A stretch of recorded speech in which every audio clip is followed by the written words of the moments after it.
আচ্ছা রাকিব, এই বটটাকে তোমার না করছি কোনো ফকির নিয়ে আমার গ্রুপে আনবা না? কোথা থেকে নিয়ে আসো এই বট শট? আরে ও আমার ফ্রেন্ড, কি বলতিস ওইগুলা? এরকম বট আর বস্তির পোলাপান তোমার ফ্রেন্ড কেমন করে হয়? এই চুপ, তুই কি বলিস এইগুলা? প্লিজ কলিজার বন্ধু আমার, তুই আমার জন্য ঝগড়া করিস না।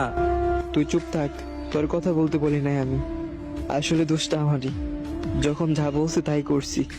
অতিরিক্ত ভালোবাসার ফলে এখন সে আমার মাথায় উঠে পড়ছে।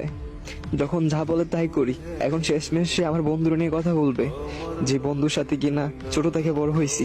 এখন পর্যন্ত একটা সিগারেট দুজন ভাগাভাগি করে খায়, আর সে মানুষটা নিয়ে কথা বলেও কত বড় সাহস! ভাই, ওর মতো গার্লফ্রেন্ড আমার দরকার নেই। আরে দোস্ত, তুই কি পাগল হয়েছিস? তুই আমার জন্য কেন ঝগড়া করতেছিস?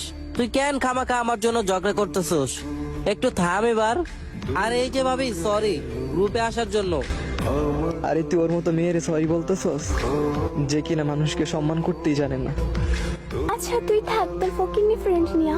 আরে জানা গ্রুপ তাই খা, আমার বন্ধুর মতো বন্ধু থাকলে গার্লফ্রেন্ড দরকার পড়বে না। বন্ধু, তুই ড্রেস আপ চেঞ্জ করতো। এখন দেখ, আমার বন্ধু কিন্তু বট ছিল না। যাই হোক, তোমরা তো ভালো ড্রেস আপ খুঁজো, বটদেরকে দামি দাও না। এই ভিডিওটা তার প্রমাণ।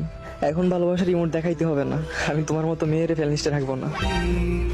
বন্ধু, দোস্ত, তুই আমার এত ভালোবাসস আমি আগে কখনো জানতামই না। তুই আমার জন্য তোর গার্লফ্রেন্ড ছেড়ে দিলি। সত্যি বন্ধু, তোর মতো বন্ধু পাওয়া ভাগ্যের ব্যাপার।